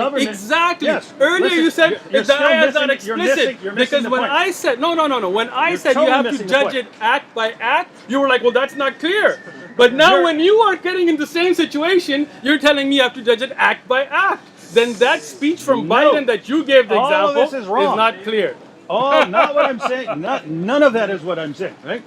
Yes, if you're looking at a particular act, you say, okay, we have to classify act by act by act and so on. When I'm saying that you give when you give a blanket statement, Yes, right? like terrorism. When you give a blanket statement, right? Like if Joe Biden were to come out tomorrow and say we Yes. must Condemn terrorism. let's suppose there's a terrorist attack tomorrow, right? Yes. And he says we must kill those who believe in Allah. And let's suppose someone comes, everyone would go nuts and say, what are you talking about? What are you talking about? And suppose he says, well, it's clear from other things I've said in the past and other situations that I'm talking about those who commit terrorism. I think the response would rightly be, hey, if you say we're going to kill people, do horrible things to them, exile them, whatever, Ban them from the country. we need you need to be clear about that and not give this sort of general thing. Right? So- terrorism is already pretty clear It's not. compared to corruption Because in the you land. just said we have to go act by act. So it's not clear. You're talking about the acts, I'm But- talking about the command, So the when ruling. President Trump said we want to put a Muslim ban, was that terrorism? Is it violence? I mean, it's banning exile. You just said exile, right? So if you ban a people from a country, you No, I didn't exile call them, that right? terrorism. I said You said you are Okay. if you're giving a rule. So when when- it's a blanket statement, when you need Donald to be clear. Trump If he had said we're going to ban Muslims from the country, if he means something more specific, then he needs to be more clear. Thank if he you. means I'm going Thank to you. ban That's it. terrorists, then So he needs when to be more he clear. said- the command should be made clear. So when he should he- not say the blanket Excellent. statement. He So- should say we're going to ban those who do this and this and this, Excellent. and here's how these So when things are Donald defined. Trump said we want a Muslim ban, For the record, I opposed that. you opposed that? I opposed that. I appreciate I got in trouble for that. You got in trouble? I got in trouble with some of my fans for that. Really? Yeah. So, Listen, I mean, but- think about it. Some of my best friends over the years have been Muslims. So, really? Yeah. Some of your best friends? Some of my best friends. Yeah. Am I in that group? Not yet. Not Alright. yet. I'll tell you. Okay. So, when Donald Trump said we need to ban Muslims, would that include every Muslim? Did he mean particular countries? Did he mean particular types of Muslims? Right? It wasn't explicit, right? If he says we're going to ban, I would say He you need to be did. very, very clear. Thank you. Yes. So when he was asked, then he came forward and said, well, there are particular countries that have terrorism and so on and so on and so on, right? But that was taken when President Bush said, we're declaring war on terrorism. At that time, we invaded Iraq. Well, Iraq at that time had not attacked us, right? Right? Saddam Hussein had nothing to do with 9/11 or any of that. But we used that context to consider them terrorists. Yeah. Right? When there was a war in Afghanistan against the Russians, you remember? Those same freedom fighters that came to America, sat with Bush, shook hands, got Stinger missiles and millions of dollars, were freedom fighters. Those same peoples, when they fought the US, were terrorists. So when you say terrorism, your definition changes per situation. Fasad fil ard is a general term, right? Now what particular, like you said earlier, it goes case by case. There are hadith that mention which type of fasad has what type of hukam, what type of ruling. If you want to implement these ayat, you want to understand them, you have to study them. Just because you didn't put the time and effort to study the verse doesn't mean it's not clear. This is the difference, and I'm going to make this a very clear point for everybody. This is the difference. People think because they're ignorant of the ayah that it's not clear. The ayah is clear, but you haven't put the time to understand it. When the Quran is clear, it doesn't mean that any 5-year-old kid or any big white dude's gonna come and pick it up and he's gonna understand everything about the Quran. No, we study the Quran for years and years and years. Why? Because it is clear, but you have to learn the knowledge, and that's why we go to scholars and sources. So if you want to understand the ayah, then go seek knowledge, look at the hadith on the subject, it will be crystal clear. But if you haven't put that time in, then you will not understand the ayah, not because the ayah is not clear, but you're ignorant. Everything you're saying right now is what I regard as the problem. It's, hey, I'm issuing a command to do violence to people. And if you want to understand what I say, you got to do a lot of research. You can't just go to Ibn Kathir and start reading because you're going to see some problems there, and you're going to say, "Whoa, this is actually worse than I thought." Okay. You can't just read the verse. You have to do all this research, right? This would be Why like is that a problem? This would. But because you have to learn. Who told you? No, to if I'm carry going, out, if all these people are here listening to me, and I say we're going to kill these people, and I don't clarify, and I say, but if you're not clear on what I mean, come, you can talk. You can read my previous writings and look into these things. Excellent. You would not accept that. You would not accept a president of the United States saying, "Fight those there should who be a believe in Muslim Allah." ban. No, I'm saying so. You take right. So you're saying you share with that. So Right. here, We're on the same page. Let me explain but that why do we demand this level of clarity from a political leader? We have more clarity from Allah. We have far less. Let me explain that to you, okay? When Joe Biden or President Bush or Trump or any of them would say, we're at war with terrorists, right? Now here, like I already explained to you, who is a terrorist depends on your definition. Russia will take people to be terrorists that you would consider heroes, and you would take people to be terrorists that they would consider heroes. So for us to ask, like, hey, who is a terrorist? Is our governments included or not? Do you think you should be more clear? Sure. Okay, that's all I'm saying. I'm saying once you're involved in slaughtering people, be clear and don't require tons of research. Because Allah could say it, right? He could say exactly what He means in the verse. Let me explain it to you. Allah could say, establish the prayer, Dhuhr will be 4, Asr will be 4, Maghrib will be 3, Isha will be 4, Fajr will be 2 Sunan before that, 4 Sunan before Dhuhr, 4 after Dhuhr, 4. Allah could say it. But then where is the majaz? Where is the beauty of the Quran? The Quran gives the hukam, the ruling. Now if you as David would say, can I pick up the Quran and read any verse and implement it any way I see fit? I would say no. The Quran is greater than the Constitution. How many clarifications do we write to the Constitution? It's deeper than that. It has things about the past, the future, science. It has things about rulings between husbands and wives and government. So all of that does require scholars. And that is why Allah says in the Quran, if you don't know, then what? Ask those who know. As'al ahlu dhikr. No, bro. Just because you don't know doesn't mean that I'm not going to school you today. No. Go and ask the people of knowledge. What does that mean? As'al ahlu dhikr. What does it mean? David Wood. What does it mean? Silence. You're the Shaykh. If I'm the Shaykh, then listen to me. Why are you telling me? All right, listen. Because you would never accept this from anyone else, right? So we take the commands. Killing people for spreading corruption in the land. I just told you. Fight those who do not believe in Allah. I've been commanded to fight people until they say there's no God but Allah and Muhammad is His messenger. That's in the Quran? No, that's the Hadith. But okay. That's authentic. I'm talking about these general claims. If the Constitution of the United States was filled with all these claims about killing people who believe that, killing people who think that, killing people who leave this religion or something like that. Let me give you an example. Okay? And the response was, well, you can go back through history and figure out these other situations. So you would not accept that. You would never accept that. Let me show you how you accept it. Not just me. Okay. The Constitution says in the Second Amendment, you have the right to bear arms. What does that mean?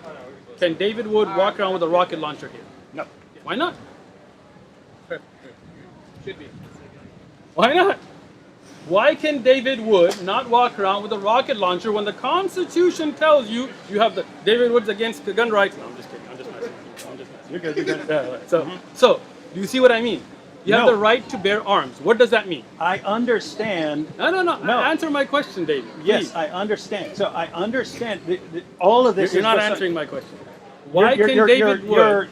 You're not on the same track. I'm on the same track. I'm saying when you call, I'm not saying you can't have a law and then clarify. Thank you. There are piles and piles of volumes that lawyers have to learn. Thank you. And as ulama have to learn, scholars have to learn, because the Quran is deeper than the Constitution. So of course you need scholars. That's what the Quran tells you. If you don't know, David, if you're ignorant, yas'al ahlu dhikr, go and ask the people of knowledge. And that's what the Quran is explaining to you. So for you not to follow the Quran.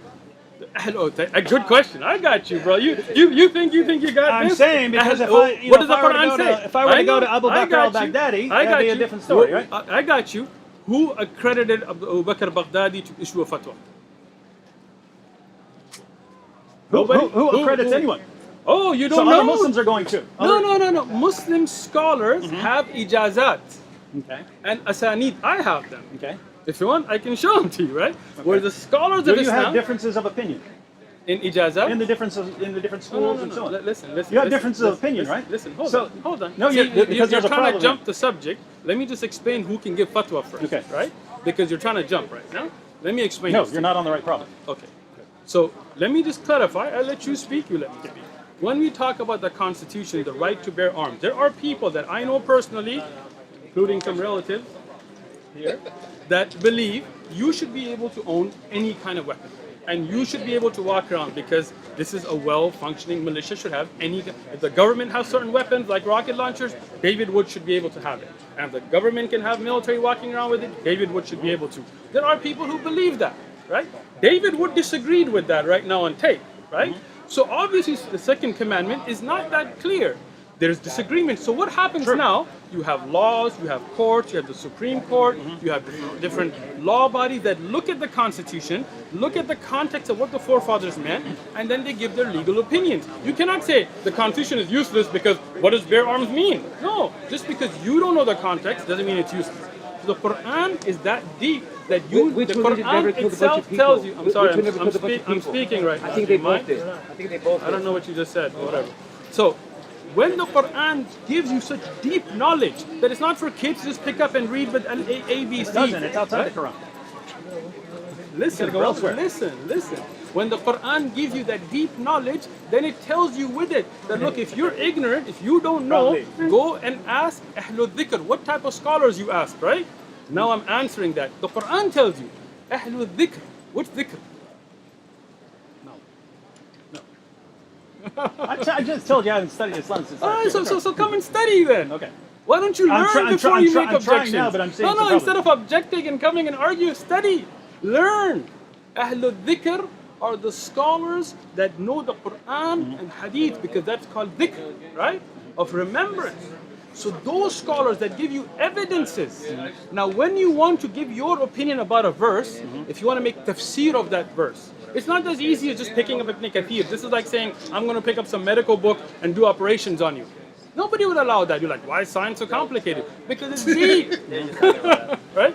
So as that, the Quran is deeper than that. So you go to the scholars who have been given ijazat and asanid. If you don't know what that is, I'm going to tell you. In ijazah is when you study with me, and Allah make you Muslim and you can become my student, and you can study with me. And then I teach you, and then I say, you know what, now David Wood, now that all that garbage is taken out and you're clear and you've actually learned and you know what these terms mean and you know the verses mean, I'm going to write you an accreditation. And I'm going to give you a sanad, a chain of narrators, all the way back to either the author of the book or to the Prophet ﷺ, or in the case of the Quran to Allah. Now I accredit you. Abu Bakr Baghdadi, Osama bin Laden, these people are political figures. You should know better than to think that they can give fatwa. It should be people of knowledge, like Shaykh Ibn Uthaymeen and those scholars that studied knowledge, that have those ijazat, that then go and give fatwa.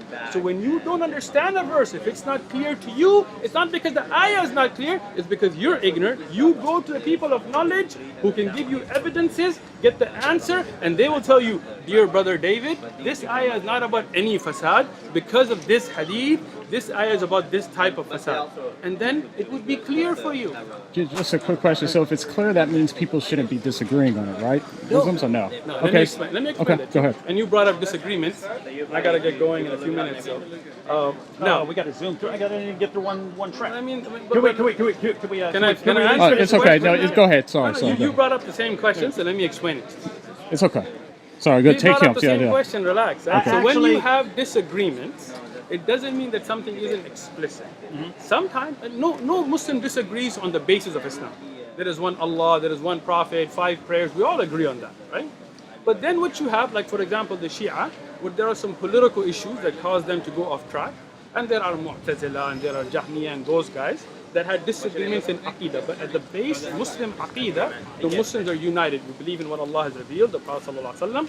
Now when it comes down to rulings, particular rulings, sometimes there's disagreement because scholars try their best to understand the source.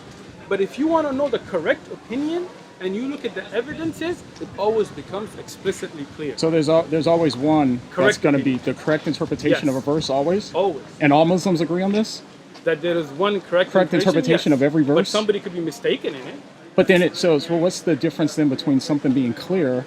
How do you determine if something's clear? Let me explain this. Go Okay. ahead. Well, your name is John? John, yeah. John. If I tell you we're at Balboa Park, I'm pretty explicit with this, right? Yeah. Am I clear or not, right? Now, It depends on what you mean by clear. That's what I mean. I don't know how you're defining clear. If you say you're If at I Balboa tell Park, you we're at Balboa Park, is that Correct. clear or not? it's clear to me when you say the words, but that's Okay. not clear what the words mean. Because you could be saying, no, it's not funny. Because you could be saying that there could be multiple parks. You could be saying whatever. You could be saying all kinds of different things. So what I'm trying to understand is what your definition of clear is. Excellent. So this is the problem, is that you have a perception of clarity that may not be what's, I don't know, regularly accepted. If I tell I'm you, just asking your perception of clarity. Yeah. I gave you. If I tell you we're at Balboa Park, I'm pretty clear, right? Now, these people standing here, somebody could be like, I think this is not Balboa Park, this is North Park, right? They could have that opinion, but we could go back and check a map and see which park we're at and come to the right conclusion. Just because one person didn't understand something doesn't mean that I wasn't explicitly clear. So Are you clear. now? Okay. So, hon. Yeah. No. So clear then. But so that's what. So clear. You're saying is independent of how other people understand it. Correct.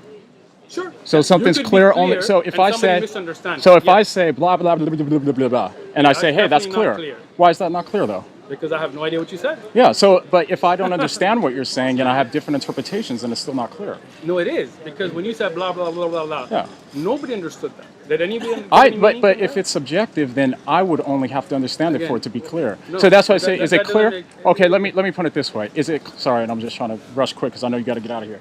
Is it clear when somebody is talking, the person who gives the word, is the clarity on their behalf or is it on the listener's behalf?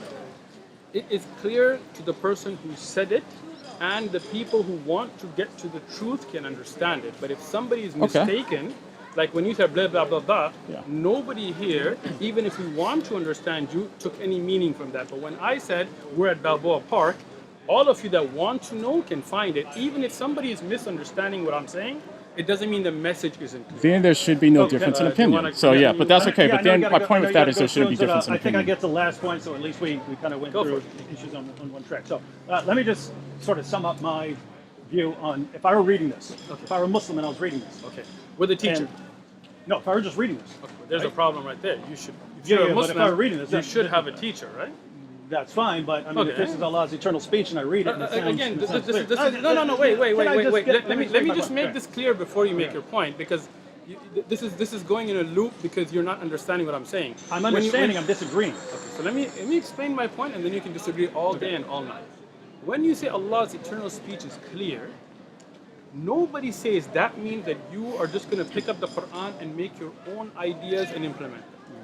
It means that Allah made clear His ahkam, and He sent the Prophet ﷺ to show us how to implement them, and He chose from the people of knowledge, and then He instructed you that when something isn't clear to you, it's not because the ayah is not clear, it's because you're ignorant. Go and ask Ahlul Dhikr, the people of knowledge, so then it can become clear. So as a Muslim, you should then ask somebody who has studied the Sharia, who is qualified by scholars to be giving fatawa and tafsir and hadith.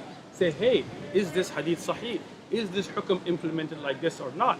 Just because you didn't understand it without going to the people of knowledge doesn't mean it's not clear. All right. Go ahead. Now, so if I were reading this, Surah 5:32, Surah 5:33, and I read penalty for those who make war or spread corruption in the land Excellent. is this, and there's all Yes. these penalties, Yes. and this is said to rule out terrorism. I would be reading that, and if you look at what terrorists say, they usually don't think they're killing innocent people. You look at the Al Qaeda reader, and so Sure. on. Their reasoning was look at what places like the United States are doing, look at what Israel is doing, look at what these various people are doing, Sure. and so they're not innocent, right? They're not innocent. Sure. Their militaries, their governments are committing crimes. As far as killing ordinary citizens, ordinary Israelis, ordinary Americans, and so on, It's these are the people who vote these people into power. These are the people who pay taxes to these governments to do these things, and therefore they're not innocent. I don't see anything in here that would contradict that. So that's one thing. Now I understand I'm letting you finish. you're saying I would go to a scholar, and I would ask the scholar for clarification. That's a good segue into this ties together, and then you can respond. On the last one. No, it's because this is what we were just talking about. So misconception number 11 is Islam forces people to become Muslim, right? And the verse that is said to refute that is Surah 2, verse 256. Let there be no compulsion in religion. Truth has been made clear from error. So this tract is saying that shows that you can't force people to become Muslim. Okay. Okay. So suppose I read that and I'm confused. I'm confused because this verse says, you kill these people. This says fight those people, fight those who do not believe in Allah. That's not about forcing people to become Muslim. Well, why are you confused? No. Look, all right, go ahead. When Muhammad says, "I've been commanded to fight people until they say there's no God but Allah and Muhammad is His messenger," that sounds like I'm going to fight you until you believe what I'm telling you to believe. Sounds like that. That's not. If you want to say that's not forcing, that's me saying I'm going to stab you until you agree with me, but you're free to believe whatever you want, right? Because you don't understand the hadith. I haven't gotten to the point. So, the point is, suppose I read something like that. Hey, this sounds like I'm supposed to go out and fight people until they agree with me. This verse says no compulsion in religion. Good. You're saying go to a scholar. That's what the Quran is telling you. Yeah, I'm supposed to go to a scholar. Yes. Right? Yes. Okay. So I go to a scholar. So this is not a scholar. You know that, right? Ibn Kathir. This is a book. So let me explain to you. Yes. No. Look, I listened to you. Now, can you let me? He's quoting scholars here. Let me explain this to you, Dave. Let me just finish one. Go ahead. Go ahead. Let you finish. So it's commentary on Surah 2, verse 256. Okay. Right? So suppose I want to know what past scholars have said, so I know who I should listen to, right? So he talks about the historical background in Surah 256. No compulsion in religion, right? And so we go down, and it says at the conclusion of all that. You're skipping through the whole explanation, though, right? Yeah, he gives the explanation, right? Okay. So he gives the historical background, but then he says, but this verse is abrogated by the verse of fighting. You shall be called to fight against the people, given to great warfare. Then you shall fight them, or they shall surrender. Allah also says, O Prophet, strive hard against the disbelievers and the hypocrites, and be harsh against them. And he says, O you who believe, fight those of the disbelievers who are close to you, and let them find harshness in you, and know that Allah is with those who are the pious. Therefore, all people of the world should be called to Islam. If any one of them refuses to do so, or refuses to pay the jizya, they should be fought till they are killed. Right? So that's what I see when I look at Ibn Kathir. Okay. And then I just have one more. I just want to. You're making like 10 points. I'm trying to get the whole point. This is all one. This is all not going to work when you don't listen. Bro. This is all one point. I'm making the exact same point. So suppose I don't like Ibn Kathir. Yeah. And I want to go. It's not about who you like. This is where you're misunderstanding. I get it. So I ask Muslims, hey, who are your scholars? You said, hey, you should read Tabari, you should read this. Yeah. So I go to Qurtubi. Okay. And Qurtubi, right after quoting this verse, says, scholars disagree and hold various positions regarding the legal status and meaning of this ayah. Okay, there you go. It is said that it is abrogated because the Prophet, may Allah bless him and grant him peace, forced the Arabs to adopt the deen of Islam and fought them and was only pleased with Islam for them. Sulaiman ibn Musa took this view, saying, it is abrogated by, O Prophet, do jihad against the unbelievers and the hypocrites. That is related from Ibn Masud and many commentators. And then it goes on, we don't need to read much more, but then the next interpretation he gives, it is not abrogated and was sent down about the people of the book in particular, and means that they are not forced to adopt Islam when they pay jizya. Those who are forced are the idolaters, which you said isn't the case earlier. So here's. Let me explain it. I'm done. I'm done. I just want to summarize. Yeah, I may disagree with what you're about to say, but I'm saying. So we've got these verses that are about fighting and killing. Sure. And we've got verses that are like no compulsion in religion, or to you be your religion, to me be my religion, right? Excellent. We've got verses like that. And if I'm confused, I'm supposed to go to a scholar. Yes. But these show that scholars have disagreed over the centuries. They have, right? so let me- They have. So some are saying, hey, the actual conclusion, once you read the entire case, the conclusion, the takeaway message is you're supposed to fight people until they believe in Allah. And the other things that said something else, no compulsion in religion, those have been abrogated. And so the point is, you're handing out a material which someone would read and they would say, I'm just letting you finish now. yeah, you would say, oh, Islam forces people to become Muslim. That's a misconception because the Quran says, let there be no compulsion in religion. And what I'm saying is, scholars down through history have held interpretations that certainly don't line up with that interpretation. So you're acting like, hey, if you're a scholar, you're going to come to the conclusion that done? you're coming with. No. You're saying you're giving a representation of scholars. And if you're a scholar, you're going to come to the same conclusions, and you're going to say this is actually peaceful. This is actually what this verse means. And when we look, we see they come to wildly different conclusions. And some of the conclusions that they're drawing are things like, therefore, all people of the world should be invited to Islam. If they don't come, they should be fought till they are killed if they don't pay the jizya. The point here is, this business of when Allah is not clear in His Quran about commands to kill and slaughter people, subjugate people, and so on, when He's not clear, yes, if you're not clear, that allows someone to step in and say, of course, this is actually peaceful and you need to interpret it peacefully. But it's also wide open for someone to say, actually, this is abrogated and we're commanded to do this.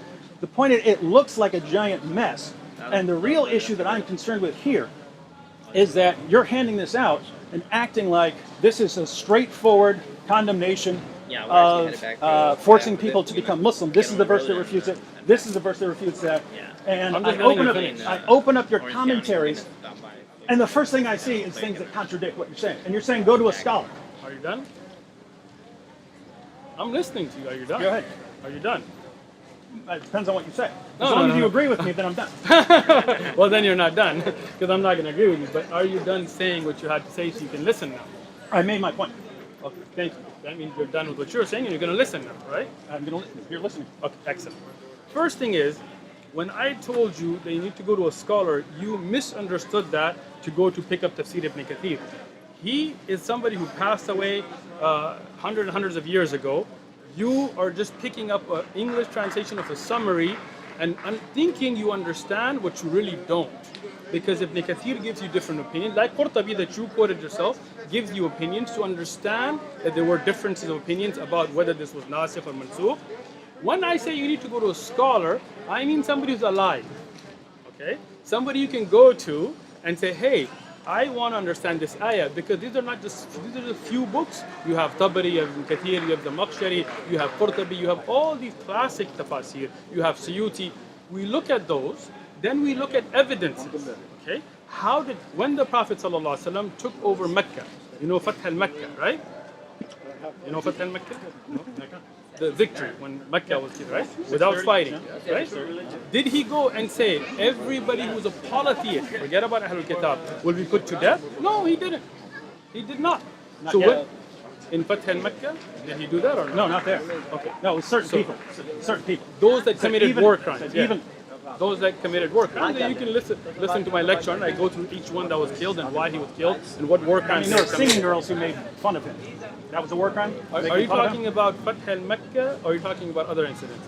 I'm saying when he took Mecca, he said there are certain people, even if they're so clinging let me- to the curtains of the Kaaba, you got to kill them. Some of let those me- were just singing girls, slave girls who were singing. Those were people, and I've gone through each one of them. That wasn't just the fact that we're singing, it's the crimes they had committed, mutilation of bodies, including by women, of prisoners of war, just because you're ignorant. girls did it? Some of the girls did do it, yes. The girls who were condemned. Some of them. Why does it just say who wrote satirical songs about it? Because you don't know the depth of the knowledge. It Because would kind of seem important Right. to listen. It That's would, like me. it would, That's like it me would, saying right. Charles Manson needs to go to jail because he jaywalked. Right? Right. But that's because you don't know who Charles Manson was and what he did. So if you want to know why he went to jail, read his court papers. So if you want to know about the ahadith about who did what and why, there are hadith on it. Just because you didn't read them doesn't mean they don't exist. Okay? So what you should do is go to a person of knowledge and say, hey, why was this person put to death and why was this person not? Why was Abu Sufyan and Hinda and those not? Why were others who stayed polytheists in Mecca were not put to death, right?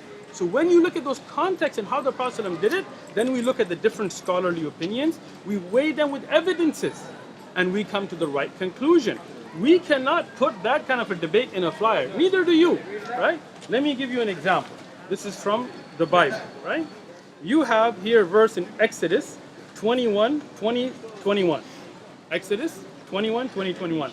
And if a man beats his male or female servant with a rod so that he dies under his hand, he shall surely be punished. Notwithstanding, if he remains alive a day or two, he shall not be punished, for he is his property. Now, if I don't look at context, if I don't ask David Wood or anybody, and I just take this and say the Bible is clear, I'm going to get a slave, I'm going to beat him to death, and if he stays alive, I can't be arrested. And now you are going to come and say, no, that's not the context, this is the old, this is this.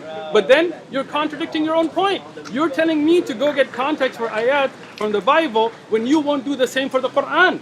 This is your double standard. This is your problem. This is where you are not being fair in this conversation, because you know this Bible is filled with verses about killing homosexuals, about things that people have used to carry out hate crimes, to carry out genocides, and you know that's true.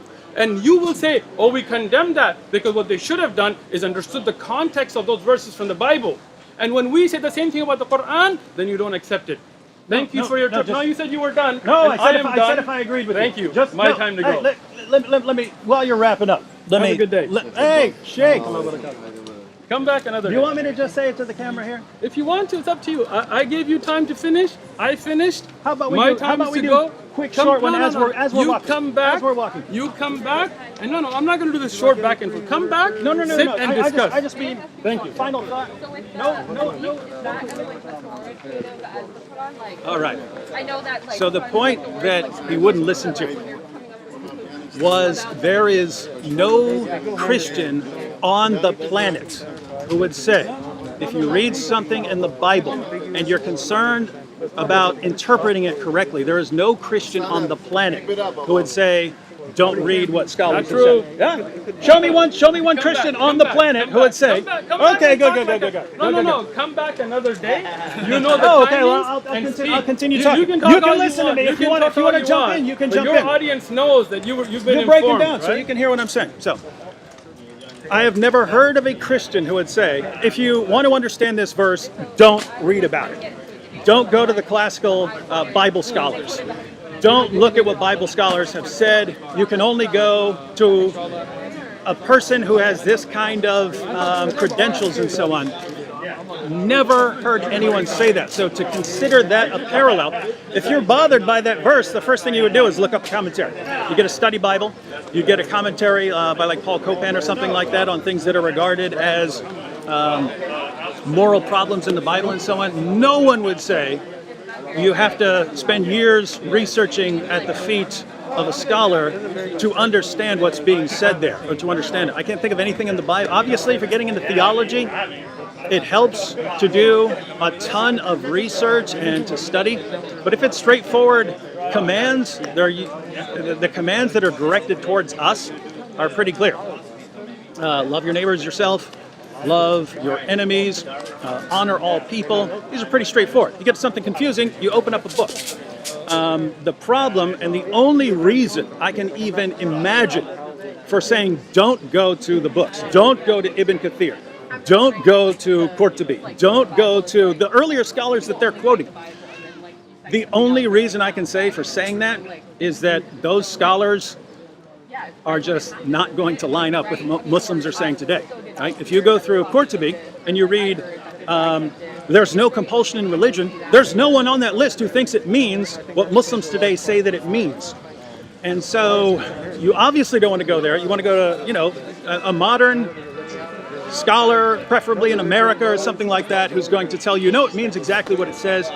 And so this is really the disagreement. How clear do we need to be on commands to kill and slaughter?